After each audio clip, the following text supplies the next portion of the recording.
meetingplanners.com. We're going to get ready. Let me make sure this thing goes on so I can see who's hopping on here. There we go. Cool beans, cool beans. All right, so we are going to talk about just meeting planners. So obviously, some of you guys have the meeting planner list. What do you do with that list to get booked on some stages? So that's what I want to talk about. Just in general, I can't actually see who's hopping on. It just shows the numbers, but basically, we're going to talk about just the meeting planners, because contacting meeting planners is a little bit different than kind of what I've been talking about this whole time in terms of just contacting events, because meeting planners, yeah, it's just a little bit different. I mean, it's basically the same, but kind of different. And so that's why I want to talk about the whole meeting planner thing. And so the pros of the meeting planners, pros and cons of contacting meeting planners. And I sent the email out about this in terms of if there was one thing that I would have probably done differently, I would have contacted more meeting planners, because when you connect with one meeting planner, just one that does a really good job, you can get booked for multiple events. Whereas if you're just going after events, it's kind of like, all right, you got that one event. Okay, let me go after this other one. Let me go after this other one. Whereas if you're contacting meeting planners, you get really connected with a good meeting planner. She or he is going to book you for this event, that event, this event, that event. And you'll, like, off of one person, you'll be able to make six figures. So if there was one thing I would go back and change, it would be to contact more meeting planners. Like I said in the email, I think the reason why I didn't is because I was butthurt about it. So in the beginning, when I started, I contacted meeting planners, just like how most people, like most speakers, you have that mindset of, I want someone to book gigs for me and I'll give you a percentage. You have that mindset in the beginning. And so that was my mindset. And I thought, okay, let me contact meeting planners. So I contacted meeting planners, bureaus, agencies, whatever I could find. And I'd be like, hey, what do you guys think about hiring me and all that sort of stuff? Some people, they'd say, okay, yeah, we'll keep your information. Never heard from them again. Others, they just didn't respond. And so I got butthurt. I'm like, you know what? Forget you guys. I don't need you guys anyways. Forget you, you stupid meeting planners. And I just didn't contact them ever again. Well, eventually I did, but it took me a really long time. So you don't want to do what I did. You want to actually start contacting these meeting planners, because like I said, they'll be able to book you for multiple events. But the thing is, it's kind of, with some meeting planners, it's hard to get in with them just because they already have their speakers lined up. So they already know if someone contacts me for a motivational speaker, well, we have John Doe that we're going to use because we know that John Doe gets really great reviews and all that sort of stuff. So sometimes it can be hard to kind of get in with the meeting planners, but it is what it is. It is what it is. You still got to contact them. And then it also doesn't work if you don't look the part. So if you're contacting these meeting planners, especially like meeting planners, like how I'm giving you guys the list. Well, there's the lists available to purchase. How there's meeting planners for like big companies, American Express, Fannie Mae, stuff like that, like these big companies. If you contact, let's say American Express, but you don't have your stuff together, they're not going to hire you. Like, they're just going to completely ignore you because, I mean, think about it. It's American Express. They don't want to hire like a chump speaker. And if you look like a chump speaker, they're just not going to hire you. It doesn't matter how many times you've spoken before. It doesn't matter if you don't have a great looking website or anything. If you don't look like a $10,000, $15,000, $20,000 speaker, they're not going to hire you. And even if you look like, let's say, a $5,000 speaker, someone at like American Express, they think $5,000 speakers are scrubs. It's one of those to where you're not charging enough. If you say 5,000 and you're talking to American Express, you got to say more like 15, 20, 25,000. Then they're going to think, okay, this guy's somewhat serious. Like he's on the level of someone that we can actually hire. So it doesn't work if you look like a scrub. And I want to answer just a couple questions. Well, I'll answer them as I go, but that kind of leans in towards the next thing I want to talk about in terms of what do they look for? Like, what do meeting planners look for? Basically, it's the same as what everyone looks for. What I tell people is, like, imagine if you are hiring a speaker, or if you have kids, imagine you're hiring a magician. You're hiring someone for a party. What are you going to do? Like, how do you decide, okay, this magician is good or this speaker is good? How do you decide that? Everyone's going to send you an email saying, I'm a great speaker. Oh my God, I'm an amazing motivational speaker. Look at my topics. Everyone's going to say that. But how do you know? Like, how do you decide that? Because you can't, this isn't like a money back guarantee thing or anything, to where it's similar to a wedding, where if, let's say, you hire a bad photographer, it doesn't matter if a photographer has a guarantee, money back guarantee and all that sort of stuff. The fact is, the wedding happens one time. And so if that photographer messes up your wedding photos, it's done. Like, it sucks. And the same happens with speakers, entertainers, to where it doesn't matter with a money back guarantee or anything.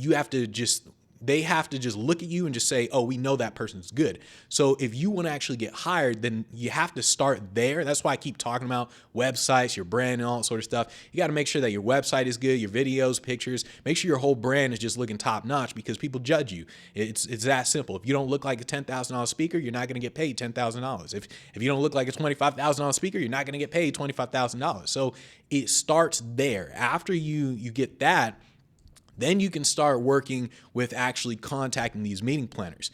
And the meeting planners, all right, so let's see. Cool. So we got some good amount of people here. All right, so by the way, if you guys have any questions, just make sure you ask as I'm kind of going through, and I'll probably stop to answer your question as well. But basically, so I mentioned that, okay. What did this person say? This person said, is it more effective to look big? Oh, okay, yeah. So this was another question that I got when I sent you guys an email asking if you had any questions. Someone asked, is it more effective to look big and send emails from an assistant or from a speaker or from the speaker? Now, a lot of you guys know from the Speak Pro Academy, you guys know that I basically tell you want to send emails out as if you're the agent or the manager of the speaker. This is like something what Lady Gaga did to get herself hired, and like this is what I did. A lot of people do it in terms of you are acting as your manager, the manager of Benji Bruce.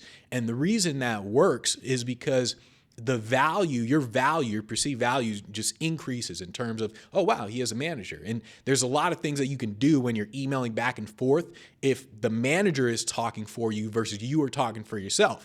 So there is that. But when it comes to meeting planners, though, you don't want to do that. You don't want to email as the manager or as the agent. You want to email as yourself. Like, you just want to send the email as, hey, I'm Benji Bruce. Hey, I'm contacting you, Jane Doe, as the meeting planner. That's what you want to do.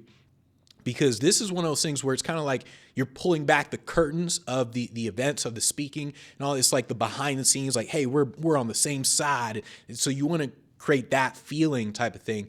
And that's why you want to email as yourself when you're actually contacting any type of meeting planner. So there was that. Let's see. Okay, so using the list. Now, here, let me show you guys the screen real quick.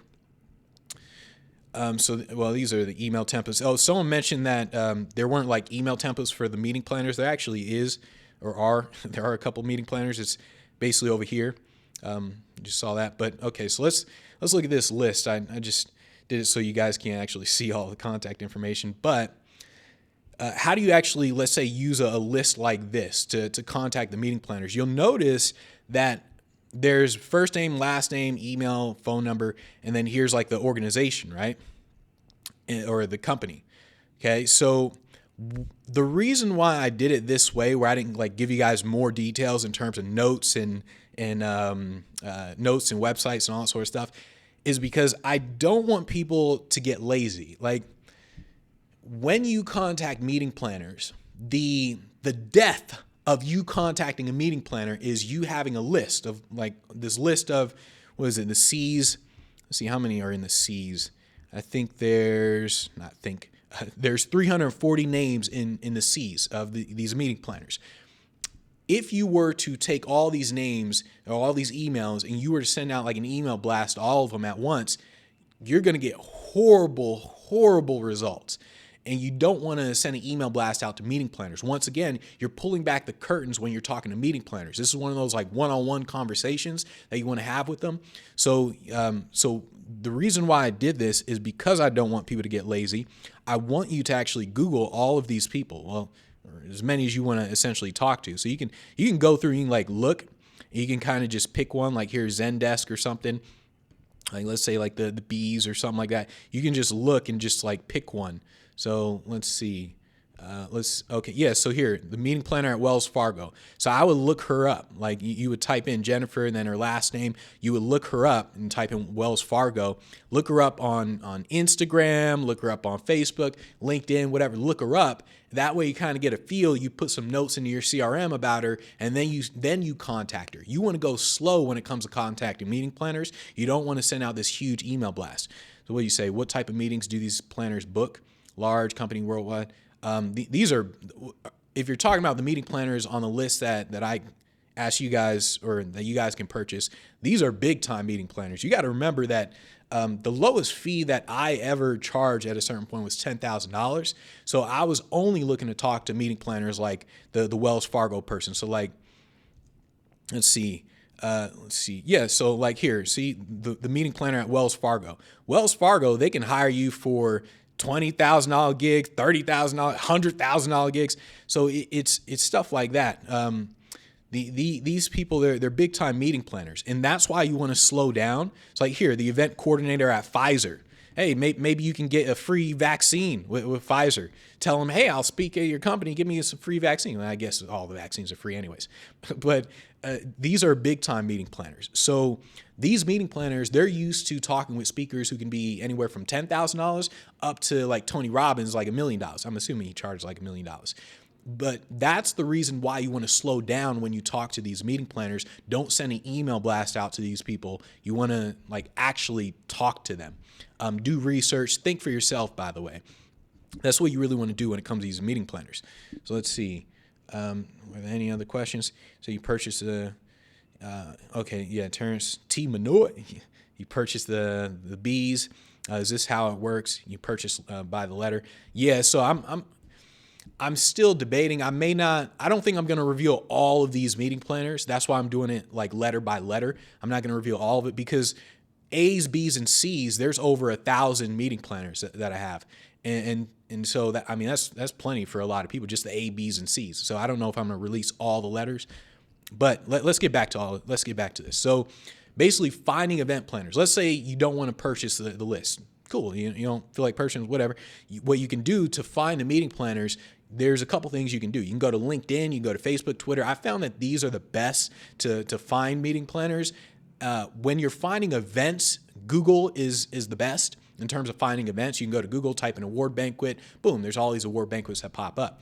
When it comes to meeting planners, though, I always thought it's best to use something like LinkedIn, because LinkedIn, you can go on there, type in meeting planner, and all these meeting planners pop up. Then it's just a matter of you just copy, paste their name and look them up and all that sort of stuff. I personally would never contact anybody on LinkedIn. I don't ever use LinkedIn. LinkedIn, if you go to your messages, you'll see that most of your messages are basically spam messages. People just copy and paste some template, and then that's it. So I wouldn't ever email anyone, message anyone on LinkedIn. I would just use LinkedIn to find them. And then, let's see, I would use something like LinkedIn Sales Navigator. So LinkedIn Sales Navigator, that is their thingamajigger where you pay. It's like the premium version of LinkedIn. I would use something like that, or something like SalesLoft, where if you type in meeting planner, then it'll have all the meeting planners on LinkedIn. And let's say SalesLoft, it'll allow you to export these meeting planners. And then from there, you can just contact them and stuff like that. I think that's how SalesLoft works. But that's what I would do with LinkedIn. Same with Facebook, Twitter. On Twitter, let me show you what I would do on Twitter. What I've done plenty times, like a gazillion times on Twitter here. So let's go to, I forgot I'm not showing you guys the screen. All right, so let's go to Twitter. Yeah, so this is why I would type in event profs, the hashtag event profs, see what pops up. And all these people are potential meeting planners that you can connect with, that you can contact. So I don't know who this person is, but basically you would just go through all their stuff. And like, let's say event manager blog. So this person, okay, they're following this many people, okay? So all of these people are potential meeting planners because they're following them for a reason. So event manager blog, they're not just going to follow just a ton of random people. They're going to follow people in the meeting planner space. So I would just look at all these people. I'd maybe click on them. So, okay, who is this person? Arena Graf. So what is that? Mice Destinations. Okay, so boom, I'd put her in the CRM. She's a meeting planner. All right, got that. And then here's another one. Boom. So that's kind of what you would do. I think Twitter is perfect for finding meeting planners. I would do that with Twitter. So event profs. Another one is meeting profs. So meeting profs and event profs. There's all these event planners that you could basically put into your CRM. So that's what I would really do. And like I said, I would just click on just random people's just profiles, and I would see who they're following. And then I would just look at these people. Oh, there goes Arena again. All right, so that's what I would do in terms of Twitter. Finding events, finding meeting planners, that's honestly like one of the easiest things to do. Is just time consuming, like really, really time consuming. Think about how much time it would take you to find the meeting planner of Wells Fargo, like the main person at Wells Fargo or the main person at American Express. Like it would take you a long ass time. It's not something you can just go on their website and then boom, you just see on Wells Fargo, here's the meeting planner. So it's one of those things where it depends. Do you want to just pay for it or do you want to spend your time doing it? In the beginning, I spent my time doing it. There's nothing wrong with spending your time doing it, but you have to remember that the money is made when you actually contact these people. So when I sat down and I thought in terms of time, like being the most productive all the time, the most productive thing, the most productive task is you actually contacting someone, you reaching out to someone. There are things that you have to do before you reach out to someone, like you have to find who you're reaching out to, like their email address, you have to do that, or you just pay someone to do it. So, but the number one thing is contacting, and you have to spend almost all your time on this money-making activity of contacting. And all the other stuff, it can be outsourced or you can technically do it, spend time on it, but why waste your time? All right, what's up, Barbara? Yep, thanks for that. Cool. So yeah, that's the thing when it comes to finding the meeting planners. It's honestly, it's really easy in terms of finding them. Contacting the meeting planners, once again, this is a little different in terms of contacting the meeting planners. If you guys have followed what I do and teach, you'll notice that the first email I tell everyone to send out is basically who hires. So you send out, you look up an event, type in, let's say, award banquet, dinner banquet, employee event, something like that. You find an event and you don't know who's the meeting planner. Like originally, you don't know. You just look up an email, info@google.com. You send an email to info@google.com and you say, hi. If there's a name associated, you say, hi, John, or if not, you just say, hi. I was wondering who hires the speakers for your annual Google employee event. And that's what you say in the first email. But that wouldn't make sense if you're sending that email to a meeting planner. Like it doesn't make sense. So you have to change the way you're talking to them. And I did kind of include templates in the Speak Pro Academy, but once again, the reason why I don't like to include templates with something like meeting planners is because it's similar to saying, how do I have a conversation with someone? That like, it's a similar question. Like when someone says, how do I contact a meeting planner? It's similar to saying, how do I have a conversation with someone? Every conversation can be a little bit different. And that's kind of what it is with meeting planners. So there's really like no rules. So someone asked, which is the most effective way to contact meeting planners? A phone call, email, direct mail, video emails, LinkedIn? Hell no to LinkedIn. Well, okay, but I don't say hell no to LinkedIn. I just don't like it. I mean, if you like LinkedIn, okay, cool. But in terms of should you call them, should you email them, should you send direct mail, video emails, or LinkedIn? There's no rules. Is one of those where do you want to call? Do you want to send an email? Do you want to send direct mail? I wouldn't recommend direct mail, but it's one of those where it's up to you how you contact them. The thing is, you have to just contact them. And so in terms of how to email them, like what should you say? You want to keep it really, really simple in terms of what you say to these meeting planners. You just want to say something like, hi, X, hi, John, hi, Jane, hi, whoever. Hi, do you hire a lot of motivational speakers? Do you hire a lot of XYZ speakers? I'd love to work with you. That's it. That's literally all I did to actually get meeting planners to hire me is the simple email of, hi, Jane, hi, John, hi, Beth, hi, so-and-so.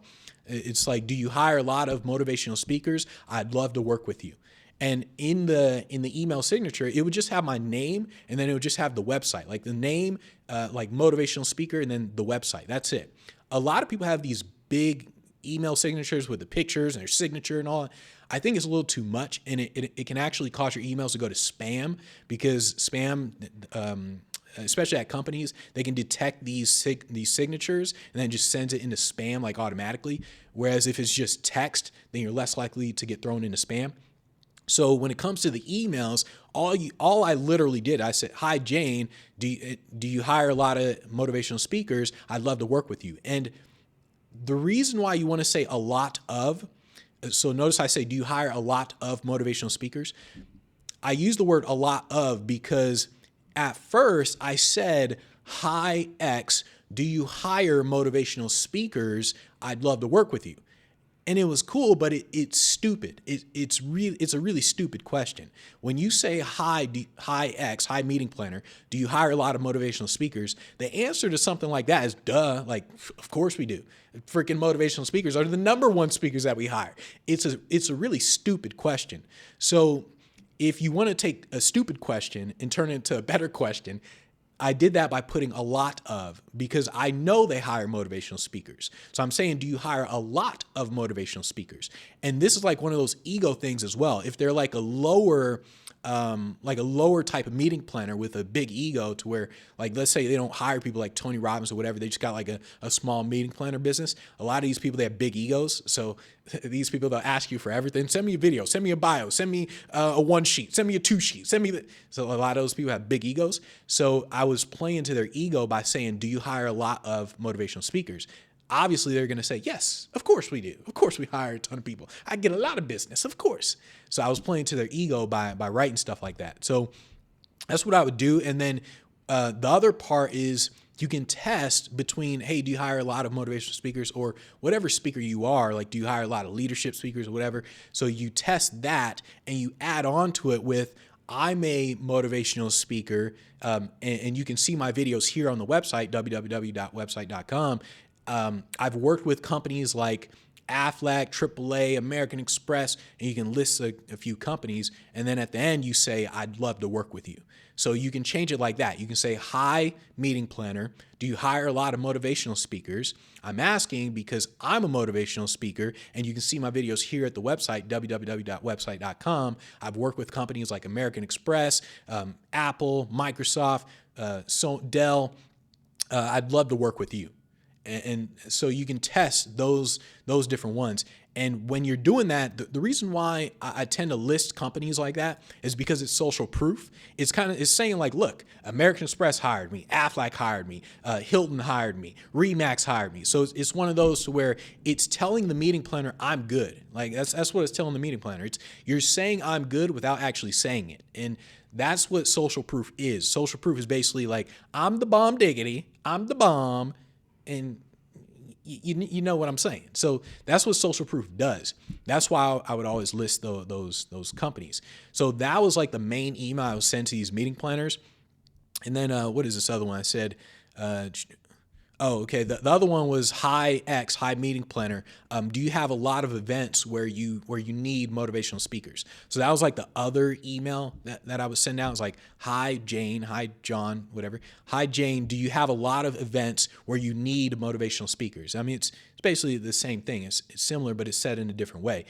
One of the things I want to stress when it comes to contacting events is, you don't want to get into the habit of listening to someone like me and writing down word for word what I'm saying. What you want to do is you want to get into the habit of kind of understanding why I'm saying what I'm saying, and then being able to test everything on your own. This is why I recommend like the software like Mailshake and Yesware and all that, because when you send out these emails, when you're contacting meeting planners, you have to test everything. And you're testing everything like, should I keep it short of, hi, meeting planner, do you hire a lot of motivational speakers? Or should I test that with a longer version? Hi, so-and-so, do you hire a lot of meeting planners? I'd love to work with you. I'm a motivational speaker, blah, blah. Like, you want to test all these things. That's the most important thing that you have to do when it comes to contacting meeting planners. It's not listening to someone and getting an email template, copying and pasting that email template. If you do that, you will fail in business. There's no doubt in my mind you will fail, because you're simply not thinking for yourself. And the number one superpower of an entrepreneur is being able to figure things out. That's the number one superpower. You are literally a problem solver. That's what all entrepreneurs are. And if you allow people to keep telling you everything that you have to do, like, okay, step 1, do this, step 2, do this, step 3, this, step 4. If you do that, you're going to lose your own thoughts. Like, you're going to be dependent on this person. And I don't want people to depend on me like that. So it's one of those to where you have to start thinking for yourself. Say, do you send speaker demo link? No, I don't send anything in the emails. The one thing that's always consistent with pretty much all my emails, the first emails, is I never send a video in the first email or anything. It's always go to my website, go to my website, go to my website. The reason for that is because your website has everything, like everything. Your website is the whole brand. So this would be like, it would be, so imagine, let's say your demo video is your clothing. Okay. Your demo is your clothing, and imagine your website is your car. Or no, so let's say, damn it, that whole analogy is stupid. So think about it like this. With your demo video, that's one small part of your brand. What you want to do is you want to show everything. Like, you want someone to pull up to a big mansion and they see, oh, you're walking out, you're in a nice looking suit. They see your Lambo, your Bentley, your Maserati. They see all this. They see this 50,000 square foot mansion, a helicopter pad. And when someone looks at all that, they're like, God damn. Like, that's the reaction that you want. And the only way you're going to get that is by sending them to the website where they see everything. Your demo is featured on the website. So as soon as they click on your website, there should be the demo right there on the home page anyways. So they can click on that. They can see all the images on your site. Oh, the colors look nice. The overall layout looks nice. That's what your website does. And that's why I tell people, don't send these one sheets and bios and all that. All that has to be on your website. If you have a bio, just put that on your website, send a link to your website. If you have a one sheet, for whatever reason, just send the link to your website, because you want them clicking around on your website to see the whole experience. You want them to see the whole mansion, the Maserati, and the private helicopter pad. You want them to see all that. And so that's really what you're trying to do. So, okay, cool. So where was I at? All right, so there was that in terms of contacting. When it comes to contacting the meeting planners, keep it really simple. You just want to think in terms of, if I was a meeting planner and I'm getting all these emails from all these speakers, everybody wants to work with me, of course, because I'm a meeting planner, I hire all these speakers. What would really catch my attention? What would I what would I actually read? And that's why I always do these short emails, because a short email, people can read it faster, they can glance at it. When you see a long email, what you do when you see a long email, like you're on your phone, everyone reads the emails from their phone. So you're on your phone, you see this long email, you look at it, you're like, in your head, you decide, do I even want to read this thing? Because it's too long. If it's all in one block, you're like, absolutely not, I'll read it later. But if you see one sentence, two sentences, you're just going to read it. Like, you're just going to look at it and you're just going to read the thing. And that's why I keep all these emails short, because people read it more. That's just facts. Like, we've done a lot of testing on that. People just read it more. So that's what you're doing with the contacting. Now, when it comes to following up, I had this very interesting way of following up with meeting planners. So let's see. There are a couple questions here with the follow-up. Let me make sure I answer these. If you don't get a response from meeting planner, okay, should we call? Okay, so yeah, the follow-up, once again, the follow-up really depends on the meeting planner and what you said in the conversation that you had. It's like anything, like when you have a conversation with someone, am I going to talk with this person about this thing or that thing? It depends on what your first conversation was. So that's how you want to think about it when it comes to follow-up. But with follow-up, here's what I did. So if we didn't talk about my speaking fees with the meeting planner, then I would follow up like this. So let's say I send out an email, hi, meeting planner, I'd love to work with you. And they reply, okay, cool. Yeah. Send us your information. Okay, boom, here's my website. And there we go. Okay, cool. And then you wouldn't hear back from them for a while. Now you know you got to follow up. So what do you say? So what I did is I would contact them, let's say like 6 months, 8 months, maybe even a year later. And I would say something like, hi, meeting planner, I just wanted to give you a heads up. I had to increase my speaking fees from $10,000 to $15,000. I'm just giving you a heads up if you need to update any notes on your end. And that's what I would do. So, and once again, that would communicate to them like, damn, this person's like, oh man, he's getting booked all the time. He had to increase his fees. Damn. And especially like during a time where like a lot of speakers aren't increasing their fees and all that. When you say something like that, they're thinking like, damn, this dude must be good if he's getting booked like that often to increase. What the hell? So what I would do is I would do this if they didn't know my fees. So if my fee was, let's say it was already $10,000, I would send them the email anyways. Hey, X, I just wanted to give you a heads up. I'm increasing my fees to $10,000, which is what it was at anyways. And if we actually talked about that during the first email, I would still send them an email anyways saying, hey, X, I just want to let you know I'm increasing my fees to $15,000 or to $20,000. And I would do that. I do it all the time. And so once again, it just communicates that social proof. You can send something simple like, hey, X, we talked not too long ago. Do you have like any upcoming events where you guys need a motivational speaker? And once again, it's just a really simple line. Hey, X, we talked not too long ago. Do you have any events where you need a motivational speaker? One thing I want to point out when it comes to following up and even contacting them is you don't want to sound desperate. Like maybe I'll like come out with a whole video. I think I did come out with a video, or maybe I'll come out with like a whole text thing in terms of how people sound desperate when they're sending emails. Is one of those things where is small things that you say. And the best way I can describe this is tell them, don't ask. So it's your business. You tell people what to do. You're not asking for permission for anything. And that's how you want to think about it when you're sending like emails. A lot of women tend to apologize for no reason. Like a lot of women say sorry a lot. Like I'm just talking about like in everyday life to where let's say you're walking off an elevator and there's like I'm walking off an elevator and the female's like right in front and she's not even in the way. Kind of, she just says, oh, sorry. And in my head, I think, why'd you say sorry? Like, don't apologize for something like that. And you don't want to do that. Like, you don't want to just say sorry. Like, you don't want to act that way. You're telling, like you're telling people. You're not, you're just telling. You're not asking. You're telling. That's how you want to sound in all your emails. That's why I said, hey X, I just want to let you know that I'm increasing my fees. I'm not saying like, hey X, sorry to bother you. Hey X. We didn't work together yet. Like, it's not like these weak sounding words. It's just, hey, X, I'm increasing my fees. If you need to update your notes, okay, great. That's basically what you're saying. That's how you want to come across. And you want to do this because, like, once again, I thought about this for a really long time. And I was thinking in terms of, some of you guys know my thing, WWTRD. What would Tony Robbins do?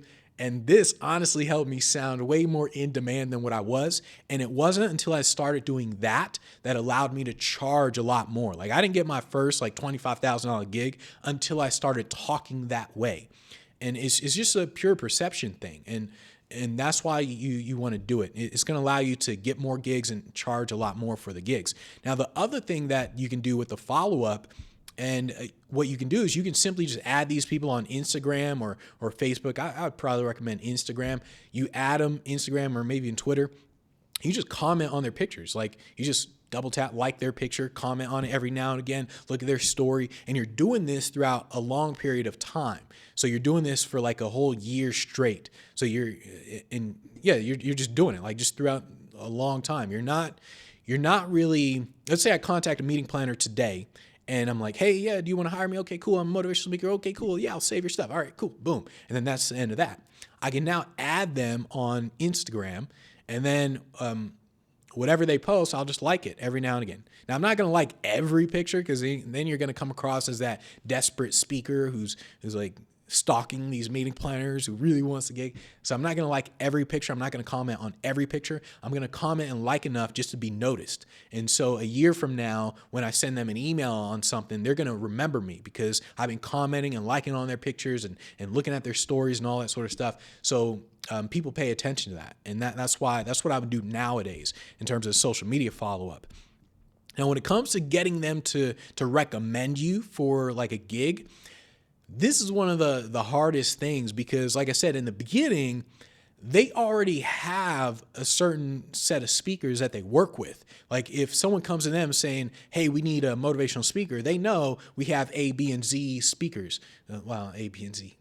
All right. So they already know they have these speakers. And so they're going to go with these because they know these speakers already have a certain like reputation. And it's hard to get them to recommend you. So what you have to do, you have to really help them out in terms of recommending you. This is where the brand comes into play, the website and all that sort of stuff. And this is where, like the website, all that sort of stuff comes into play. And you have to be really clear on the type of speaker that you are. You cannot say here are my like speaking topics, because well, like in an email, you can say that, but you have to say, I'm a motivational speaker, or I'm a sales speaker, I'm a creativity speaker, innovation speaker, or leadership speaker. You have to make it very clear like that, because you want to think from their perspective.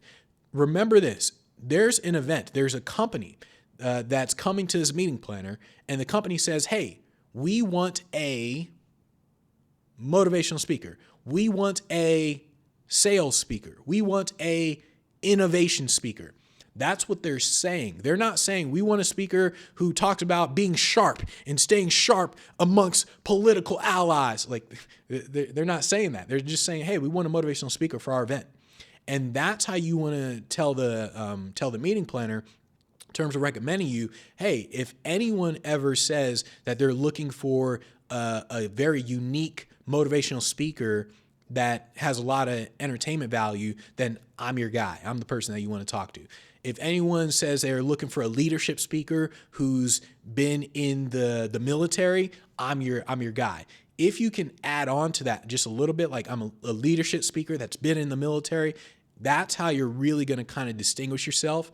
If you just say leadership speaker, I mean, it's still good.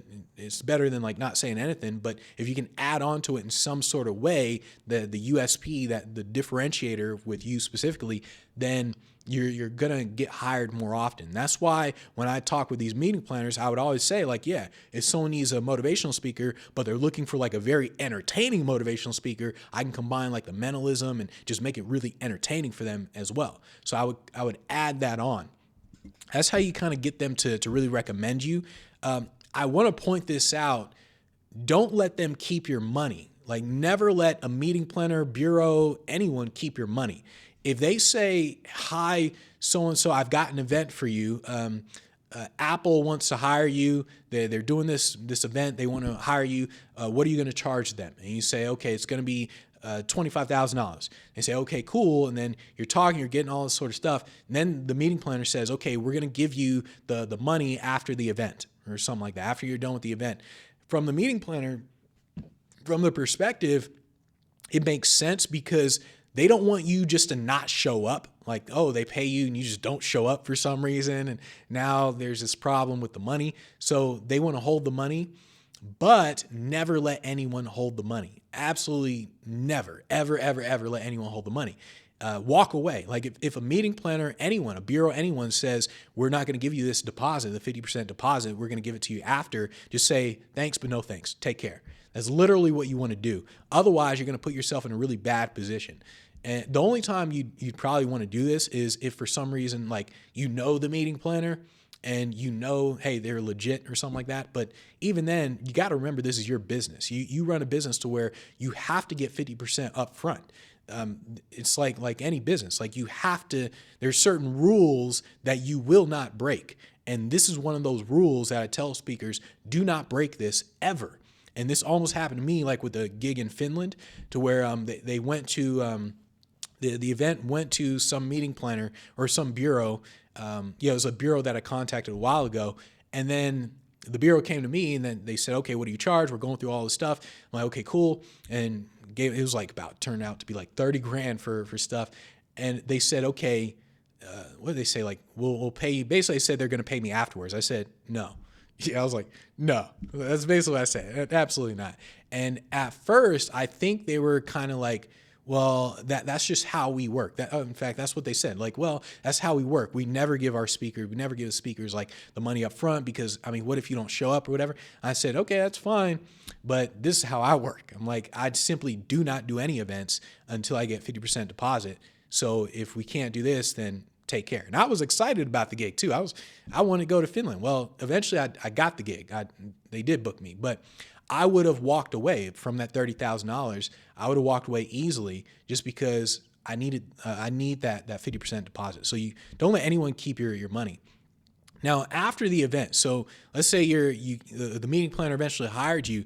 After the event, you always want to get video testimonials. This is why I tell everyone, get video testimonials, because what you're going to do with those video testimonials, you're going to put them all together in like one video. You're going to send it to that meeting planner. So whatever meeting planner hired you for this American Express event, you're going to send the video testimonials to the meeting planner. It's just one of those like, hey, thanks for the gig. I just wanted to send you this real quick. Boom, that's it. And it's just one of those to where everyone in the video is going to say like, oh, Benji, oh man, that was amazing. Oh my goodness. You get all these video testimonies from all these people. That just tells a meeting planner, hey, they did a good job at hiring you. So that's why you want to get those video testimonials, send it to the meeting planner. That's really all you're doing with that. But that's really the basics when it comes to just contacting and connecting with meeting planners. So like I said, when it comes to, wait, let me go back here. There you go. So like when it comes to like one of these lists, so like let's say the list of B's here is, yeah, so like Pfizer here, you simply want to Google this person. You're going to Google the person, look them up, kind of do your due diligence on them. And that's how you want to use a list like this. I didn't want people to essentially get lazy with stuff like this. So yeah, so here's another person at Wells Fargo, Prudential. You got to remember, these are big time people. Well, some of these are like big time people. Here, director at Oracle. Oracle's a massive company. And then you also have some meeting planners that are like here, Scooter's Coffee. This I highly doubt this is a big time meeting planner.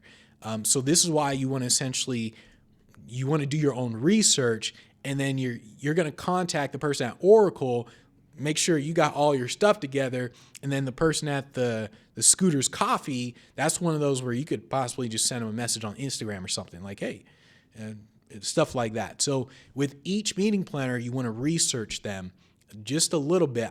When I say research, I don't mean you're spending an hour on each meeting planner. That's way too damn long. When I say research, I just mean you're kind of just looking at them real quick. Okay, cool. I got a sense for who they are. Okay, cool. Maybe you take notes in the CRM. Boom, you send them an email. That's all you're doing. And then, of course, you guys can go back and write down the templates that I mentioned earlier. But that's really all you're doing when it comes to the meeting planners, finding them, contacting them, following up with them. That's the basics of what it is. I want to stress the importance of just contacting people, like just contacting meeting planners. I truly think the number one reason people don't get hired is just because they're not contacting people. I think a lot of speakers, honestly, I don't really know what's going through speakers' head in terms of not contacting enough people. I think when it comes to not contacting enough people, I think that is because people think they're running a sprint, whereas you're really running a marathon. So if you think you're only running like from here to there, you're going to go really fast. And then when you don't see the result, you're going to be like, wow, what happened? It's not working. And so you're not expecting it to be a marathon. And you have to expect it to be a marathon when it comes to contacting events and getting hired in general. So what did you say? We create an infographic of what we do. Wait, hold on. Let me read that on here. It's too small there. Where is that? Okay. We create an infographic of what we do instead of a one sheet. Is this not necessary to email? No, don't email any of that stuff. All that goes on the website.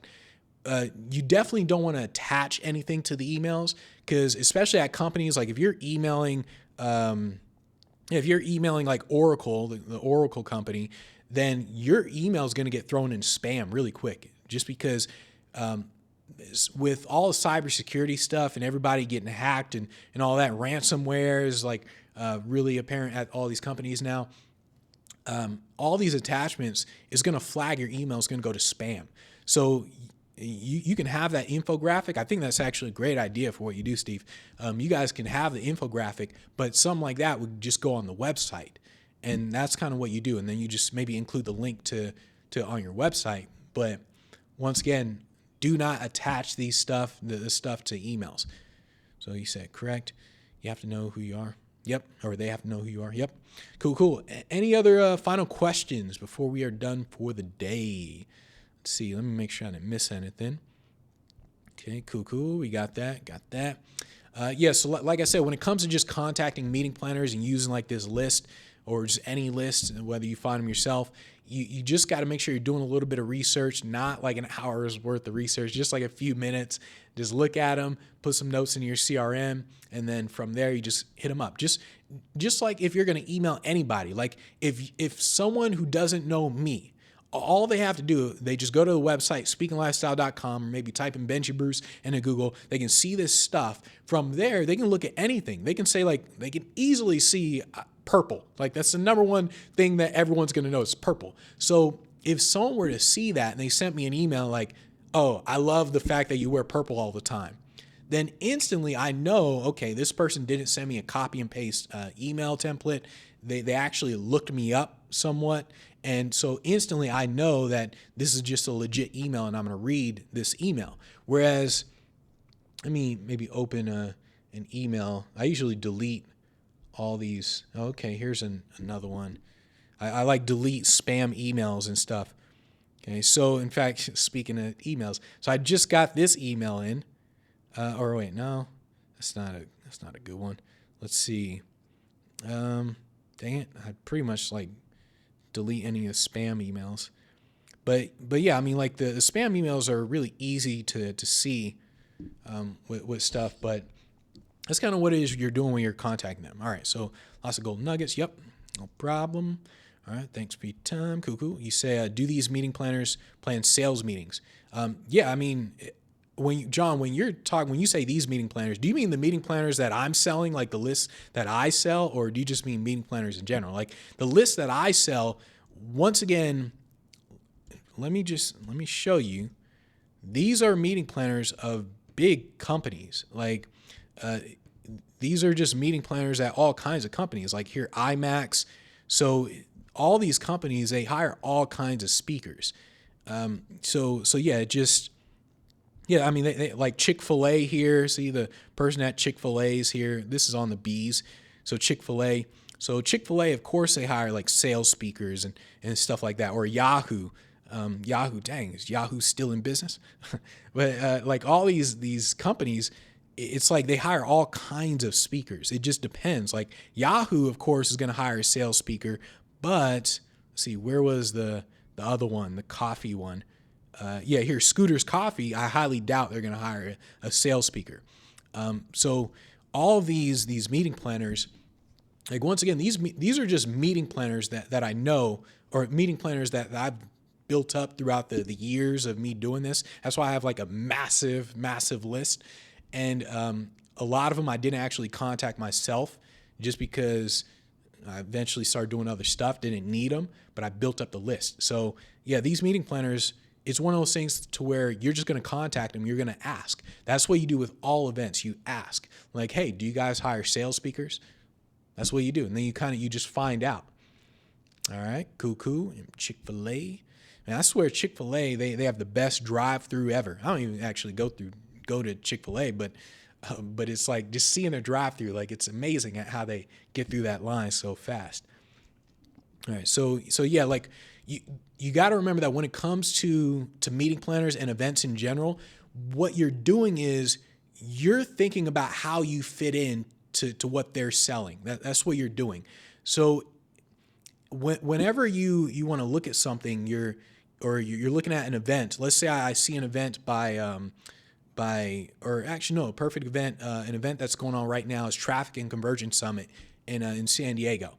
And this is like a big internet marketing event, okay? So it's a big internet marketing event. Now, John, when you say you're a sales speaker, so I don't know what type of sales speaker you are. Like maybe you have a certain niche or something, or maybe it's just sales, but you can take sales and you can insert that into internet marketing. Like you can say, look, guys, you're internet marketers. You all know that if you want to make money, you got to know how to sell. Like every single one of you have to know how to talk to people. You have to know how to write good copy. You have to know, like you're figuring out how to insert sales into this thing. Or like, let's say you're talking to Chick-fil-A. Hey guys, look, a lot of people think that you're a food company, but really you're a sales company. If you guys didn't generate any sales, I mean, McDonald's would be kicking your ass. Well, McDonald's is kicking but it's one of those things to where you're looking at sales or anything, leadership. Let's say leadership in internet marketing. You say, okay, you're a leadership speaker. You look at the internet marketing event, Traffic and Conversion Summit. So you say, okay, how do I insert myself, leadership, into internet marketing and shift it the right way? So it's not just, hey, do you guys need a leadership speaker at your internet marketing event? It's one of those where, look, I mean, you guys know that that in order to sell online, you guys, well, I got to think through this one better. But in order to sell online, if you're running a company, then you got to make sure that you as a leader, you're motivating your employees so they're actually doing the work to produce these sales funnels and like how do you actually get the right people in your company? You got to be a good leader. And so you're talking about that from an internet marketing standpoint. So that's really what you're doing whenever you're contacting any event, any meeting planner, you're just creating these connections. And you have to create these connections, by the way. Like, you have to do it for them because they're not going to see the connections themselves. So that's why you have to do it. Okay, cool. So he said, thanks for clarifying. Wasn't sure of their focus. Very often sales leadership wants to, improve speakers. And it's okay. No. So, and John, by the way, so I don't think I made myself clear about these lists that I sell. These are the people that hire the speakers. Like how you said, what was it? Very often sales leadership, they want to or approve the speakers. These are literally the people who approve the speakers. Like, this isn't like, where's Yahoo? Okay. So here at Yahoo, this isn't just some random person at Yahoo. This is the person at Yahoo who's going to hire you. As in, if you contact anyone at Yahoo and say, who hires speakers, they're going to tell you this person hires the speakers. Those are the people that I have. Like, those are the people that I put in my list. Like, that's why I don't want to sell this list and that's why I sell the list for so much, because these are the people. Like, it's not just random people. These are the people. There is no any other person that's going to say, oh, we got to prove it through this.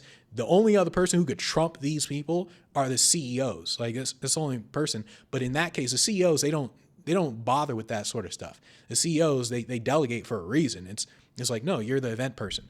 So for all you guys who don't understand my list, these are the people, like the people. So yeah, that's what I want to point out with the list. All right, so let's see. You speak of parallels between sales and stand-up comedy. Oh my goodness, John, man, that's the perfect combination. Like, honestly, if you have comedy in your speech, it's like one of the best things. And when you can basically show that on your website and all that, like, you got to remember that when it comes to getting hired as a speaker, you are an entertainer. Like, that's what you are. A lot of people tend to get confused in terms of, they think that it's really their topic that matters. Your topic is like one small portion. If they really just wanted the topic, then they would go to the person like within their company who knows that topic. Like, they would say, hey, engineer Jane, we want you to talk about the IT portion of this.